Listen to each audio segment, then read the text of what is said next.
What are the pros and cons of breeding French bulldogs or short-nosed dogs in general? I'll start with the pros.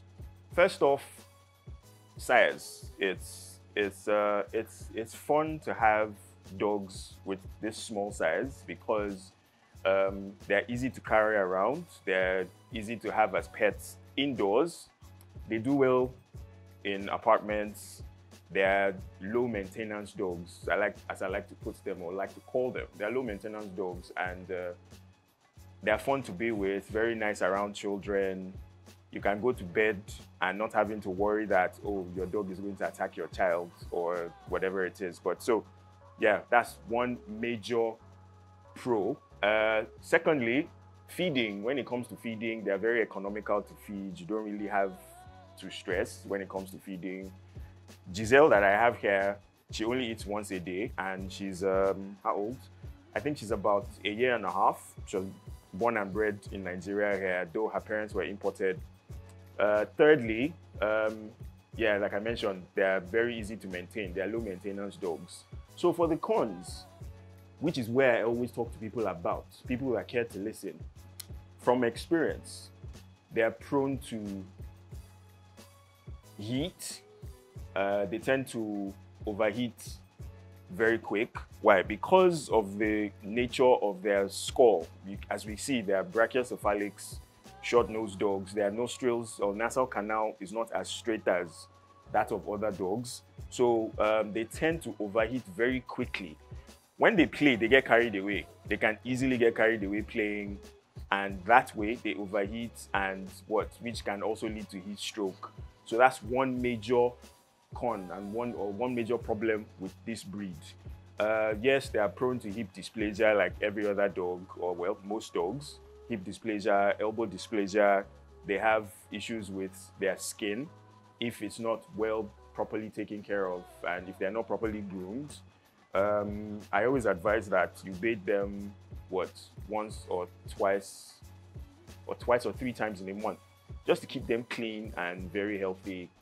Major part of this is once they have a very good diet, good hygiene, you won't have a problem with them. So generally, or to play it safe, I would recommend smaller breeds, or like breeds that are almost the same size with them. We have Cocker Spaniel, English Bulldogs, Pugs, Boston Terriers. Yeah, for Boston Terriers are known to be very hyper. I personally call them a very hyper breed, and they're always all over the place. I have had the opportunity to interact with a couple of them, and I saw that, yeah, these dogs are really hyper. French Bulldogs, on the other hand, yes, can be very hyper.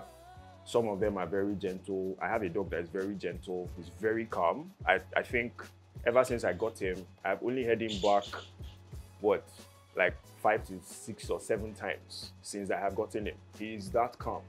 But the others, Giselle here is, yeah, she's looking at me.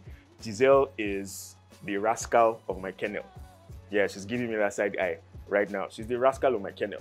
She's very loud, very playful, always likes to look for trouble, which, yeah, Boston Terriers also do that. English Bulldogs, yes, they're slightly bigger than the French Bulldogs.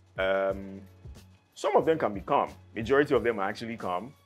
I've had a few who are very active, like hyperactive, and I've had one who is very, I won't use the word aggressive. She's very, she's dominant. Well, I used to call her my 2IC. She's the one in charge of the kennel when I am not around. Other dogs don't mess with her. When the pack leader is not around, that's me. She's the one that takes charge, and everybody respects and fears her in the kennel. Like all the dogs, that's what I'm trying to say. Bulldogs, English Bulldogs, yes, like I said, they're slightly bigger. They're also calm, depends on the temperament. Let's not forget that each dog has its or her own temperament as well. Then again, socialization cannot be overemphasized. You have to socialize your dogs so that they commune and live happy with each other. Cocker Spaniels are known for their grace, their elegance. When you say well-bred Cocker Spaniel, you know that this has, I call them a dog of class. the way they are, with the way they move their hair, a properly groomed one. So they are very calm as well, quite playful, gentle. So yes, they can mix with these guys. Pugs as well, yes, we know that pugs are really hyper. They also can overheat, but they're good friends to have. My pugs, I have one pug that's very hyper. His name is Onar. He's all over the place, but he's calm. So he and Giselle here are the rascals of the kennel. They're always everywhere, always making noise. But at the end of the day, we thank God that they tag along. They're very good friends, and there's no fighting. We don't encourage fighting in our kennel here. Fiona knows that. We do not encourage fighting. So anybody who's fighting, I leave Fiona to do all that. She sorts them out. Keep quiet.